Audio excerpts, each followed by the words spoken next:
simpática com fuzil nas ruas de São Paulo? Vamos a ele, viajar para o Rio de Janeiro, claro, que segunda-feira é dia do nosso grande parceiro Roberto Mota. Aê, Mota! Fala, Mota! Boa tarde, Emílio. Boa tarde, pessoal. Uma honra e um prazer sempre estar aqui com vocês. Onde é que você está? Você está num lugar diferente aí hoje. Hoje eu fiz uma pequena viagem com a família. Eu estou em Armação dos Búzios, aqui no litoral do Rio de Janeiro. Que beleza, que beleza. Tempo bom aí? Tempo bom? Tranquilo?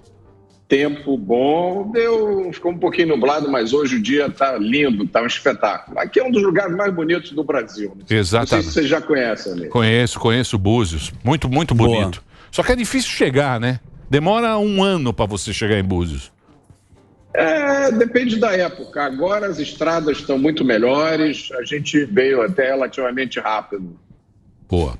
Muito bem, o que vocês querem fazer? Vamos lá? Quem que o vai? Homem de Segurança Pública está na pauta dele, a gente discutiu no comecinho, meu querido Mota, que é a história das escolas cívico-militares. Isso aí está polarizado de novo, a gente viu que o Tarcísio vai continuar, me parece, mas o Jean Willis parece que não gosta dessa história junto com o Leite. Qual que é a sua opinião? Isso é puro preconceito ideológico, né? Porque a gente sempre teve, por exemplo, escolas confessionais, escolas religiosas. O grande problema da educação brasileira é a qualidade. Há pouco tempo atrás saiu uma pesquisa mostrando que 4 em cada 10 alunos do segundo ano do ensino fundamental não estão alfabetizados. O ensino público brasileiro sempre foi uma tragédia. Público não, né? Ensino estatal, vamos usar a palavra certa. E basicamente movido por interesses dos sindicatos e dos políticos que querem dominar essa máquina que envolve uma quantidade de verbas enormes. A gente sempre deve lembrar que o Brasil gasta com ensino o mesmo percentual do PIB que os Estados Unidos. A gente gasta 6% do PIB com ensino público. E ainda assim a gente está sempre nas piores colocações do teste PISA, que é aquele teste internacional. E a chave para esse enigma é muito simples. Vocês vão lembrar que esse governo que aí está anunciou há pouco tempo a intenção de fazer novas universidades, né? Então você pega uma massa de alunos que sai do ensino fundamental e do ensino médio super mal preparado e enfia em universidade. Aí você se pergunta por quê? Qual é o sentido disso? E a resposta é muito simples. Criança não vota, e o universitário vota. Exatamente. Mas você, breakzinho? Então fazer um breakzinho para o Delari, um breakzinho para a rede, a gente continua com o Mota. Mande a sua pergunta, @programa Pânico. Estamos aqui batendo um papo com a gente. E hoje, daqui a pouquinho, teremos a presença dele. Palumbo. O Palumbo vai estar aqui com a gente. Então, Delegado Reginaldo, o break é seu, meu querido Reginaldo. Muito bem. Ô, Mota, falando aí sobre esse negócio das escolas e tal, eu estava conversando com uma professora outro dia. E aí ela falou o seguinte, olha, hoje em dia, para você dar aula, é professora de escola pública, escola normal, escola EPG, sim, estadual. Escola. Não é escola com bebedouro de ouro. Sim, né?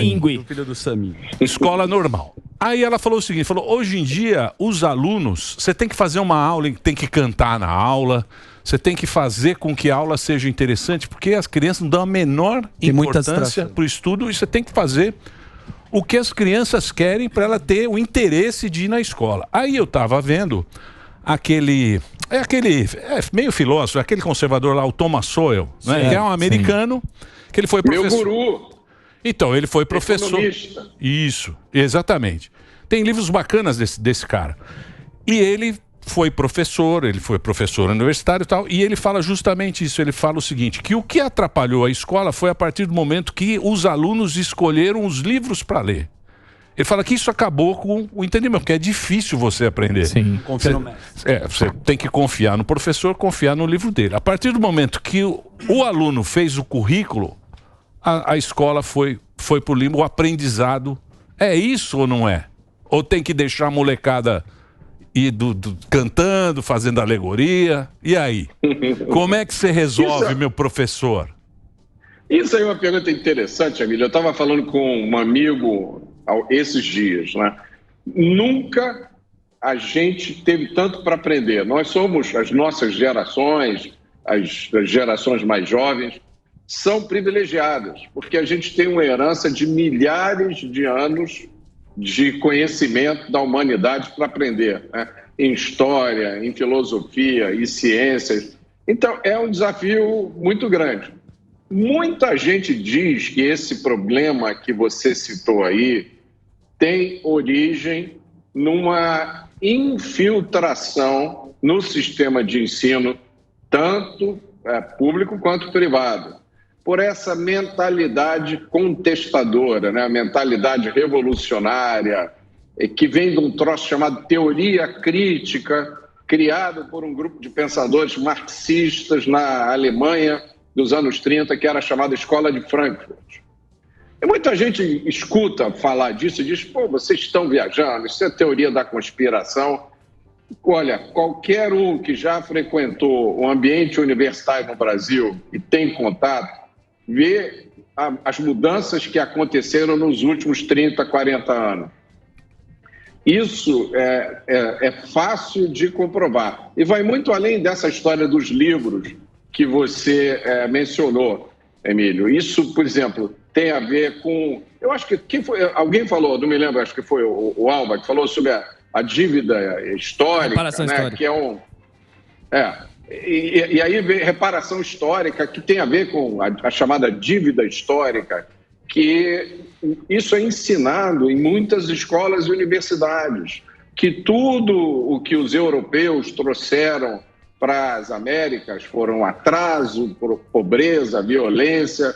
Na verdade, tem uma enorme dívida que tem que ser paga, e as coisas bonitas da civilização ocidental, né, a Revolução Industrial, a descoberta da ciência, isso tudo foi deixado de lado. Eu acho que isso é tudo parte do mesmo processo.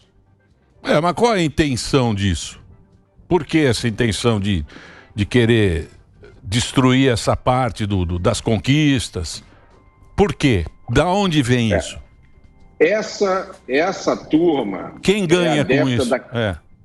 Isso faz parte de um projeto político, né? De desconstruir. Então você diz que tudo que está nos cercando, tudo que a gente tem hoje foi baseado em fundações erradas. Então tudo precisa ser esquecido, destruído e refeito de novo, né?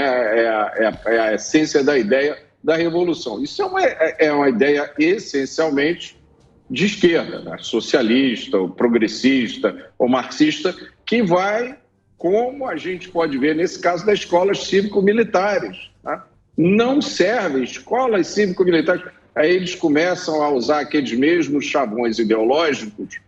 Qualquer um que examine uma escola cívico-militar vai ver que não tem nada a ver com militarismo em si, né? Você não ensina as crianças a combater, você não ensina as crianças a usar armas. A tônica ali é a questão da disciplina. E quem são os principais beneficiados das escolas cívico-militares? São os alunos, não são, por exemplo, os sindicatos, né? Basta a gente lembrar que na época da pandemia teve muitos sindicatos, eu acho que a maioria deles, e várias dessas ONGs ativistas em prol da educação, não queriam que as aulas voltassem. Se dependesse de algumas dessas entidades e dessas pessoas, essas escolas estavam fechadas até hoje. Então, respondendo direto à sua pergunta, isso faz parte de um projeto de poder político, de dizer que tudo que cerca a gente não serve, tem que ser substituído por uma outra visão do mundo, e até que as pessoas que defendem esse legado ocidental de progresso, né, que inclusive inclui o capitalismo, para essas pessoas, essa turma reserva os piores adjetivos. Né? Mas esse negócio é esquisito mesmo, né? Esse negócio... Porque esse negócio da escola também tá meio mal explicado isso aí, porque não é uma escola que vai lá um um militar que dá aula, né? É professor normal, Exatamente. a escola é normal, Acredito que sim. só que tem alguns canto hino, tem alguma coisa ali, mas é basicamente a mesma escola com um pouco mais de disciplina. Parece Exato, que é isso, sim, né? Porque muito quem mais. imagina, fala, não, essa escola militar deve ser a escola, porque tem escola militar. Sim, né? é que essa galera tá confundindo exatamente isso que você tá falando. O pessoal acha que a criança vai entrar e vai sair de dentro da escola o Rambo. E não é nada Exato. disso. Isso, que vai Só ter tiro na escola. Exatamente, só é uma escola que tem regras e normas diferentes. Deve cantar o hino, fica em fila. Como você colocou, Exato. não tem colégio judaico, escola bilíngue, o pai pode escolher a escola onde o filho vai estudar, não é uma obrigação também. Esses caras colocam pra... Bom, mas agora tá essa treta aí, o Jean Willis e o Leite. O Leite. O que você acha dessas faísquinhas? O que foi, ó? Pra ir na piscina. Quem que tá aí do lado aí? Chamaram pra Chegou a piscina. caipirinha. Chegou a caipirinha, chamaram pra né? almoçar. Chegou o Dry Martini. Vamos lá. Não, é isso aí, amigo. O ponto é esse. Tem que haver a possibilidade de liberdade de escolha. Por que que eu não posso escolher colocar o meu filho numa escola que segue um determinado currículo? Por que que alguém lá em Brasília, o erro começa aí, né? Alguém lá em Brasília resolve qual será o currículo adotado por todas as escolas do Brasil, o que pode, o que não pode fazer. O que tem que valer é a liberdade. Cada um tem o direito de educar o seu filho da forma que achar melhor. O filho não é propriedade do Estado. As crianças não são propriedade do Estado. As crianças fazem parte de uma família. A responsabilidade da educação dos filhos é dos pais, não é do Estado. Os pais têm que ter esse direito de resolver qual é a melhor escolha para os seus filhos. E isso a gente já não tem hoje, né? E aí, com essa questão das escolas cívico-militares, a gente está vendo uma demonstração concreta do que é intolerância. Falando nisso aí, Mota, a gente viu aqui, o Sami trouxe a notícia dos estudantes protestando, né, contra o capitalismo, contra a questão também do Campus Neto. A gente teve lá um menino lá do MBL que foi agredido. Essas questões de literatura, você acredita que... Como resolver esse projeto? Porque hoje a gente vê que vários estudantes, eles são formados pelo Estado para daqui para frente eles serem jornalistas, eles serem políticos absolutamente de esquerda. Qual seria um projeto para conscientizar essas pessoas, essas crianças, né, esses adolescentes, a não ser doutrinado, entender que eles estão sendo doutrinados politicamente? Eu acho que o que a gente pode fazer é evitar a orientação, né, que algumas escolas tomam, que alguns sistemas de educação tomam, de doutrinação específica, porque nunca houve tanta informação disponível. Então, se você deixar a garotada descobrir as coisas por si mesmo, não há dúvida que todo mundo vai perceber onde é que está a liberdade, onde é que está a possibilidade de progresso, né? Só que, para isso, nós temos a responsabilidade de levantar a nossa voz e apontar todas as vezes que essa turma quiser usar a intolerância, a censura, e a gente vê isso toda hora, né, com esses projetos de regulamentação de redes sociais, com essa tentativa de demonizar determinado tipo de opinião. O fato da UNE ser de esquerda e de ter esse movimento estudantil de caráter de oposição, isso não é propriamente uma novidade, né? Isso é uma coisa muito antiga aqui no Brasil. A esquerda, no mundo inteiro, isso acontece inclusive nos Estados Unidos, domina esses ambientes universitários, educacionais. Isso é um fenômeno mundial. Agora, eu vou dizer para vocês, apesar de todos os pesares, eu nunca vi tanta gente jovem interessada em expandir a sua mente, adquirir conhecimentos. Isso é um fenômeno possibilitado muito pela internet, mas aqui no Brasil, se vocês lembrarem, até 2013, mais ou menos, as ruas brasileiras eram todas vermelhas. Aconteciam aqueles protestos, né, que teoricamente era contra o aumento da passagem de ônibus, tinha quebra-quebra, tinha depredação. De 2014 para cá, as ruas brasileiras começaram a se tornar verde e amarelas. Eu vi o surgimento de inúmeros movimentos jovens, liberais e conservadores. Hoje, esses movimentos existem pelo Brasil inteiro. Volta e meia, eu sou convidado para participar de um evento. O último do qual eu participei foi em Vitória, do Instituto Líderes do Amanhã. Um evento fantástico. Tinha milhares de pessoas lá. O que acontece é que a grande mídia, em geral, não dá espaço para isso. Então, a gente acha que quem domina o Brasil é essa meia dúzia de radicais de extrema esquerda. E para eles o interessante é o povo continuar burro e pobre, né? Aí, meu amigo, é fácil você dominar, né? Aquela turma de burro, lógico. Mais tempo a gente fica burro e pobre, mais eles ficam no poder. Burro e pobre, claro. Dão uma migalha, a gente aceita e fica na filinha lá. E a gente tem esse negócio de a gente meio que aceita, né? Você vê, hoje em dia a gente tá meio que se acomodar. O brasileiro é assim, né, Mota? A gente se acomoda, né? A gente vai aceitando. A gente se acomoda, Emílio.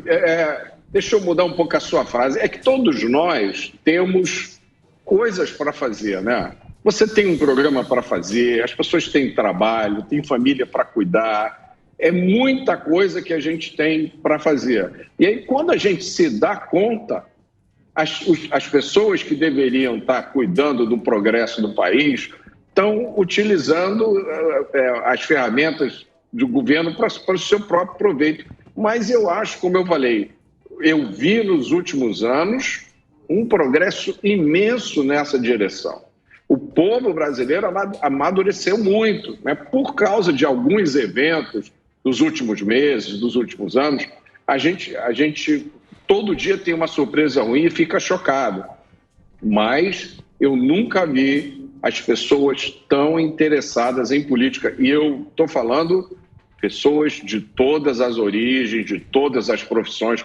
Só na última semana, eu fui parado por um porteiro na minha rua, ele queria falar sobre reforma tributária. Quando é que você imagina isso acontecendo há 20 anos atrás? Há 2 dias atrás, eu estava conversando com um rapaz que trabalha como garçom e ele me falando das preocupações dele com as coisas que estão acontecendo na política brasileira. E ele não só estava extremamente bem informado, como ele tinha uma opinião muito crítica. Não era um simples desabafo, né? Tá tudo ruim, tá uma porcaria. Ele fez 3 ou 4 comentários, e é lógico, ele disse que assistia o Pânico, assistia a Jovem Pan, acompanhava a gente, mas a maioria das pessoas está por dentro do que está acontecendo. E isso, Emílio, eu acho que aumenta a nossa sensação ruim, porque quando você não sabe o que está acontecendo, você toca a sua vida, você não tem a mínima ideia. Hoje a gente sabe em tempo real o que está acontecendo. Mas esses caras engabelam a gente. Essa reforma tributária, os caras deram uma engabelada. A hora que a gente sentir... A hora que você começar a sentir, aí você fala, puta merda, mais uma vez... Já vai sentir na goela. Eu sei. Bom, vamos agradecer? Opa. Você agradece? Eu agradeço a presença ilustre tá em Búzios, pô. Pô, deixa ele curtir, porque ele trabalha tanto, cara. Ele tá na programação 24 horas da Jovem Pan, que você curta agora a sua Banana Bolt, a sua família e sua caipifruta. All inclusive. Você sempre aí nos prestigia. Obrigado. É isso nosso aí, querido Mota. Roberto Mota. É isso aí. Muito obrigado.